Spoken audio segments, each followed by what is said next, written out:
Tenemos el placer de estar con Marco Zaghini, que justo en este día que estábamos hablando de discriminación y todo eso, viene bien que estés. En un ratito conversamos. Marco, gracias por venir. Te aviso que leí tu libro, La novela de mi vida. Gracias. Y le comentaba a los chicos que este que mandó la editorial, supongo, se lo voy a regalar a uno de ellos. La verdad que me maravilló, me maravilló. Te envidié la vida que tuviste, te la envidio, realmente. Pero me quedó, lo que más me pegó de muchas cosas que dice, es una frase que tenés que explica lo que fue el nazismo. En algún momento cuando contás que tu tío había muerto en las cámaras de gas, y el hermano de tu papá creo que era, ¿no? Que había, prácticamente toda la familia había desaparecido ahí no sé si en Auschwitz, no recuerdo. Pero vos decís una cosa que me emocionó muchísimo, que decís eclipse de Dios. Pues sí que me quedó esa frase, y es que yo no marco mucho los libros, pero esa frase me la quería guardar. Cuando hay eclipse de Dios, o sea, vos asignabas esa situación en un eclipse de Dios. Entonces nosotros tenemos eclipse de Dios con estos episodios también, en este momento. Bueno, estamos con Marco Zaghini. Esto de la novela de mi vida es una circunstancia nada más, porque es lo que vendría a ser sus memorias.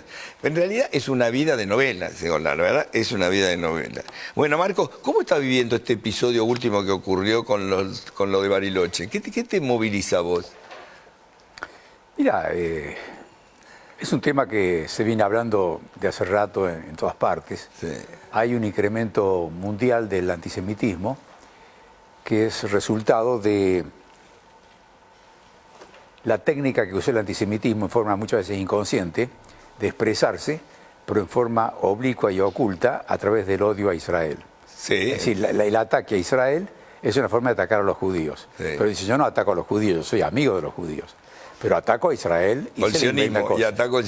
Y ataco al sionismo. Entonces, este mecanismo, como fue incrementado mundialmente en todas partes, en las universidades, en los medios de comunicación, entonces esto facilita el antisemitismo. Es como un antisemitismo elaborado, digamos. Elaborado y oculto y negado.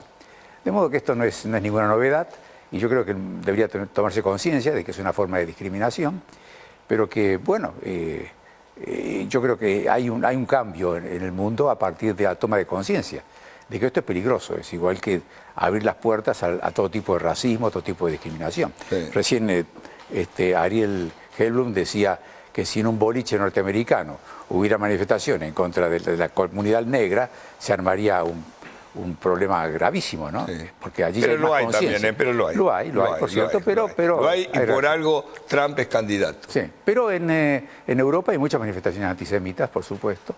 Y bueno, este es un tema que debemos enfocar.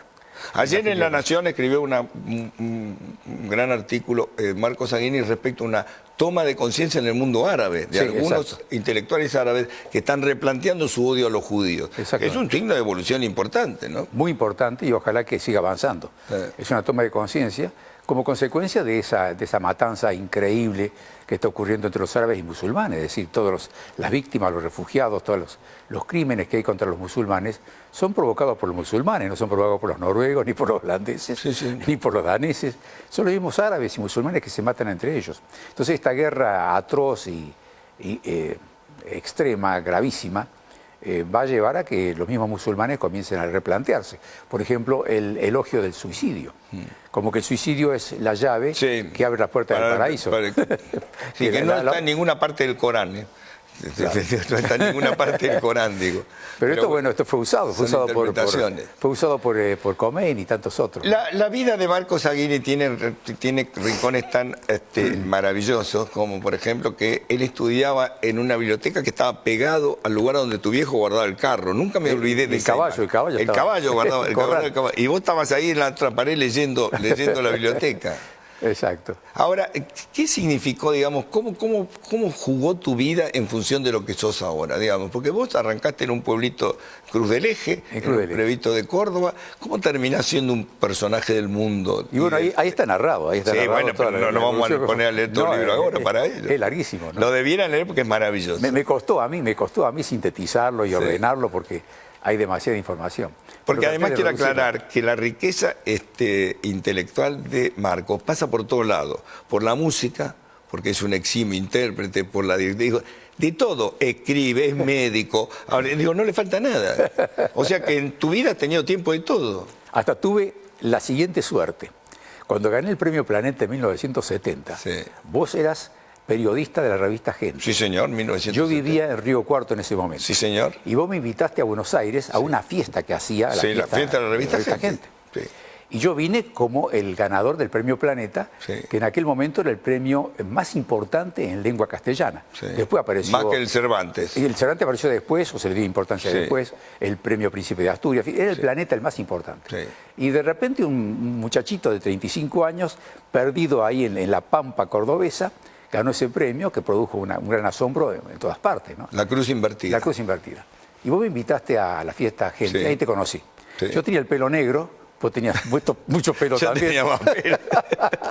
Qué memoria que tenés. Pero me hiciste sacar una serie de fotos Sí. que me produjeron, te voy a decir, alegría y compromiso. Sí. Porque cuando volví a mi clínica de Río Cuarto, aparecieron las fotos, yo estaba al lado de un montón de actrices de altísimo nivel. Y digo, esto es lo que me faltaba, aparecer al lado de mujeres muy hermosas, ¿no? Sí. Como las que me presentaste en ese momento ahí. En la fiesta de Gente. Me acuerdo de esa fiesta, me acuerdo. Pero bueno, la fiesta de Gente tenía ese valor motivador, ¿no? De unir cosas que parecían que no se podían... después fue fácil hacerlo. Hoy es normal. En ese entonces era audaz. Era audaz. En ese entonces era audaz. Infrecuente. Sí, sí, en ese entonces era Era audaz. un gran acontecimiento en aquel momento. Sí, sí, en ese entonces era audaz. Pero bueno, no estaba la televisión, era un mundo diferente en ese sentido. Así es. La televisión no estaba y eso cambiaba mucho. ¿Mirás televisión vos, Marcos? Sí, miro. Mirá. Ya me cansé un poco de los programas periodísticos sobre actualidad argentina, como que... Ay, qué placer, alguien que piensa lo mismo que yo. Repite mucho. Qué bueno. Sí.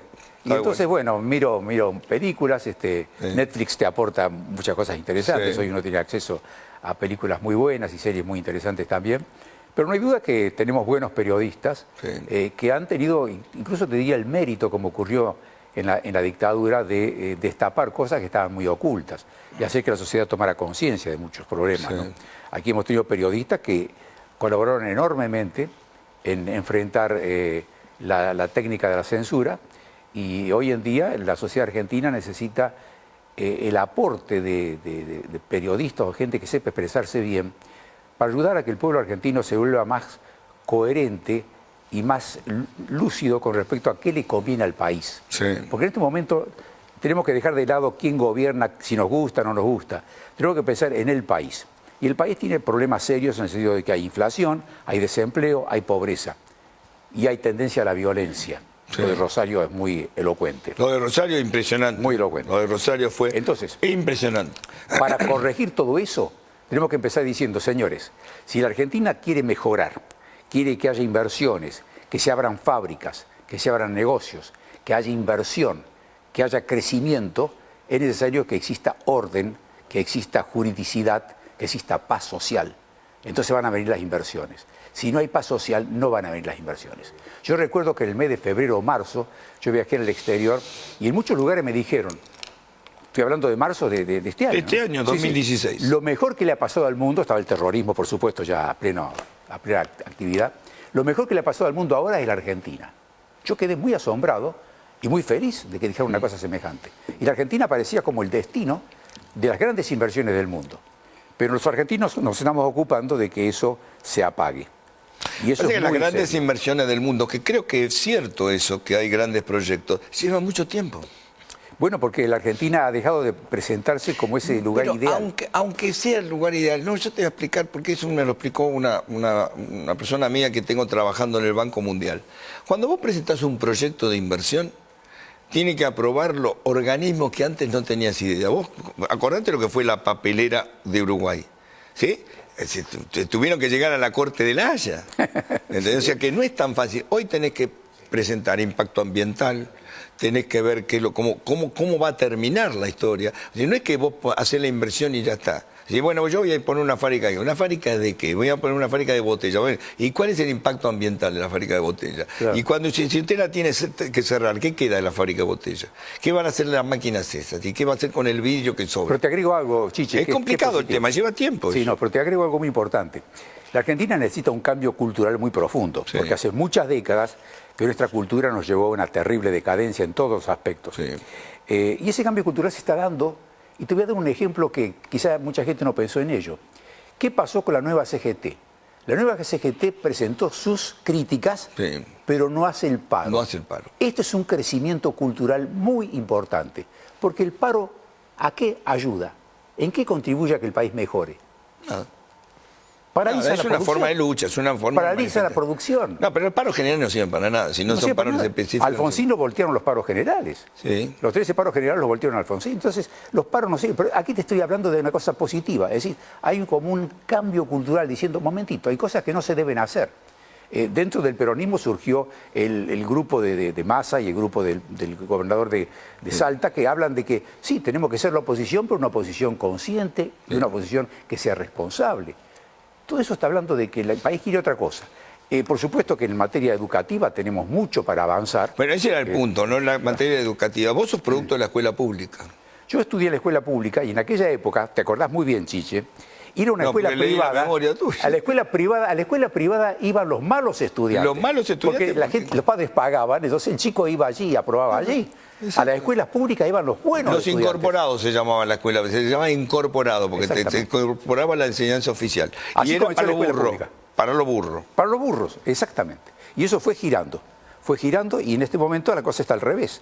Las escuelas públicas están superando a las escuelas privadas.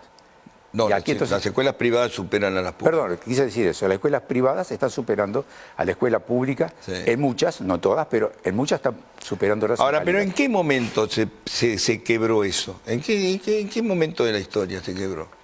Porque no Bueno. estaba invertido, porque somos más brutos, por qué sé yo. Mira, Fernando Iglesias, Sí. que fue... Dice que la culpa es el peronismo. Es la culpa del peronismo. Fernando Iglesias Yo no creo que sea la culpa. fue socio de Lilita Carrió, ¿te acordás? Sí, Formó sí. el grupo con ella, fue diputado. Es un hombre que viene de la izquierda, Sí. como yo también vengo de la izquierda. La gente se olvidó de eso. No me olvido de Vos no eso. te olvidás, No. pero hay gente que se olvidó de eso. Es decir, pero una izquierda que ha sido una izquierda idealista, que se basaba en valores. Sí. El valor de la libertad, el valor del respeto al otro, el valor de la no violencia. Es decir, admirar a Mahatma Gandhi, Sí. que lo logró sin violencia. Bueno, Iglesias pertenece a ese tipo de izquierda. Entonces él acusa al peronismo que con sus actitudes autoritarias generó muchos defectos en la sociedad argentina. Yo no creo que sea el peronismo únicamente, yo creo que los argentinos tenemos complejos problemas más hondos y más antiguos y contradicciones muy serias. No te olvides que a la Argentina le costó mucho esfuerzo organizarse. Sí. Viene el 25 de mayo de 1810, pero las guerras internas seguían y seguían y Tuvieron que seguían. esperar el 1816 para... Pasó con medio siglo hasta que establecimos la Constitución Nacional. Nos costó muchísimo y después hubo otro tiempo largo. Bueno, y después de la época de 1880 a 1930... Pasamos por anarquía, guerra, Sí. pasamos por todo. Pasaron unas cuantas décadas positivas. Sí. ¿Te acuerdas que estaba Irigoyen, estaba Alvear? El país crecía enormemente y viene el golpe de 1930, la década infame. En fin, es un país que la hemos pasado... Complicado. Complicado. En el siglo XX nos dimos el gusto de tener guerra, además, también, Y contra tener- el Reino Unido. Exactamente. Entre otras cosas. Bueno, vos sabés que yo escribí mucho sobre Argentina. Sí. Tengo, qué sé yo, 6, 7 libros de ensayos que analizo a nuestro país con títulos que son ya de por sí mejores que el libro, ¿no? Por ejemplo, digo en uno, Argentina, un país de novela. Un país de novela. Este es un país de novela. Otro, Ay, pobre el atroz encanto de ser argentino. Pobre patria mía. Sí. En fin. Está bien, pero bueno, de alguna manera expresaste, digo, tu preocupación por esta sociedad en la que te ha hecho un gigante de la literatura y te ha llevado al mundo, ¿no? La Cruz Invertida además le cambió la vida a mucha gente. Tengamos en cuenta que era un libro realmente, bueno, mucha gente no sé si ahora lo ha leído todo porque es una época, pero era la historia de un cura. Bueno, el cura murió, el cura Gaido, que era el protagonista, Sí, ¿no? sí, sí, Murió sí. no hace mucho. Y bueno, en ese momento la iglesia argentina estaba... Era muy la iglesia de la atrasada. revolución Sí, prácticamente. sí, sí. Había una situación muy complicada. Sí.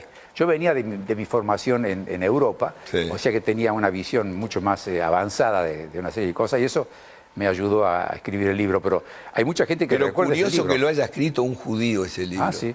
Eso era lo curioso, digamos, que lo entendiste como nadie esa Lo historia. entendí muy bien.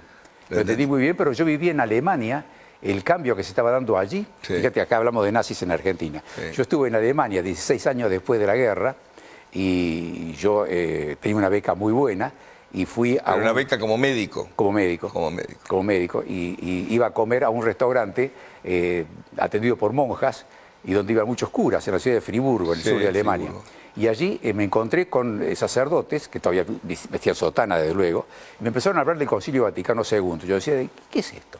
Y me explicaron de qué se trataba, y era una revolución en la Iglesia. Sí. Y posiblemente entre los curas con los que yo conversé y comí ahí, estaba Ratzinger, sí, que estaba preparando los documentos del Concilio Vaticano. Sí. Y el Concilio Vaticano fue una revolución en la Iglesia, muy positiva. Sí. Fue un cambio paradigmático en lo que fue el siglo XX, pero Ratzinger fue un gran papa. ¿Sí? Mal reconocido para la historia, pero digo, todos los libros de Ratzinger han sido maravillosos. Sí, era un científico. Era un tipo, yo leí un libro que era maravilloso, que era un libro de preguntas y respuestas, en realidad, que él no sé si lo leíste, en el que se preguntaba cosas como, por ejemplo, si Dios es hombre o mujer, si Dios es negro o blanco, cosas que, digamos, era maravillosa la respuesta desde la teología, digo, personaje, la verdad, maravilloso. Pero algunos lo tildaron como de conservador. Entonces, bueno, permitió que Francisco sea papa, digo, también, ¿no? Así es. ¿Te gusta Francisco? Sí. Sí, me gusta Francisco y tengo una buena relación con él. Sí, ya sé que me recibió ahí, lo cuento en el libro, me recibió en el Vaticano y conversamos de varios temas. ¿Seguís escribiendo, Marcos? Sí, por supuesto. Todos los días. Sí, es mi droga. ¿La medicina te dejó de gustar o cómo hiciste para pasar? Yo narro un poco esto. Yo durante 15 años ejercí la neurocirugía en forma muy intensa y muy exitosa. Sí. Pero llegó un momento en que yo me encontraba con esas operaciones largas, las prácticas neuroquirúrgicas son largas, complicadas. Con lupa. Con lupa, sí, con mucha paciencia, con mucha destreza. Yo creo que mi destreza manual que venía de la música me ayudó también en la cirugía. Yo era muy hábil como cirujano. Pero llegó un momento... ¿Operabas con las dos manos o con una? Sí, con las dos manos, claro. Con las dos manos. Sí, sí. Es complicado, pero... Y llegó un momento que yo dije, esto que estoy acá yo tantas horas encerrado en el quirófano, debería dedicarme a otra cosa. ¿Qué estoy haciendo acá? Esto lo puede hacer otro. Mi vocación es la literatura, porque yo lo tenía de los 12 años, la literatura encima mío. Y eso me llevó a dejar la neurocirugía, que fue mi segundo renunciamiento. El primero fue a la música, al piano. Y luego la neurocirugía. Y entonces, para completar mi formación, dije, bueno, aquí me falta, ya que estuve tanto con la materia cerebral, voy a ir al espíritu cerebral. Y empecé a estudiar el psicoanálisis. Entonces ahí hice la formación psicoanalítica, con todas las leyes de la ley, con todo el reglamento. ¿Y llegaste a hacer psicoanálisis? Sí, claro, durante 20 años por lo menos. Hice la formación psicoanalítica de rigor, que en aquella época era mucho más estricta que ahora, con 5 años de formación rigurosa, seminarios. ¿Es divertido el psicoanálisis? Bueno, es muy rico y ofrece mucho. Además, Freud fue un genio literario. Yo creo que el psicoanálisis tuvo un gran éxito. ¿Vos competías en ese entonces con Raskowski? ¿O no? Bueno, Raskowski era casi mi maestro. Sí, por eso, fue el padre del psicoanálisis en Argentina prácticamente. ¿Qué me decías de Freud? Perdón. Que Freud fue un gran escritor.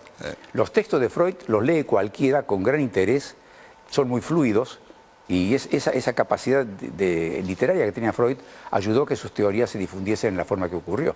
Después aparecieron personas que escriben de forma muy enigmática, como Lacan y otros que muy poca gente lo entiende, ¿no? Y que quizá atraen justamente porque no se los entiende. Qué bárbaro que seas argentino, Marcos. Bueno, son personajes que uno no... Ahí me lo prueba Fabián Manchero, ¿viste?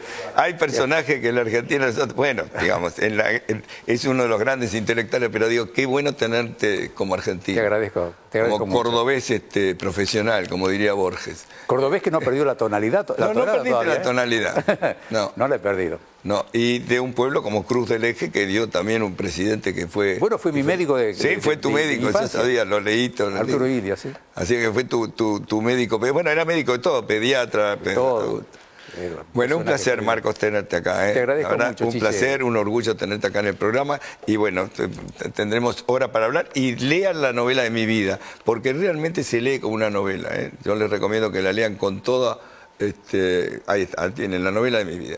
Porque no es solamente una autobiografía, es realmente maravilloso. Gracias por venir.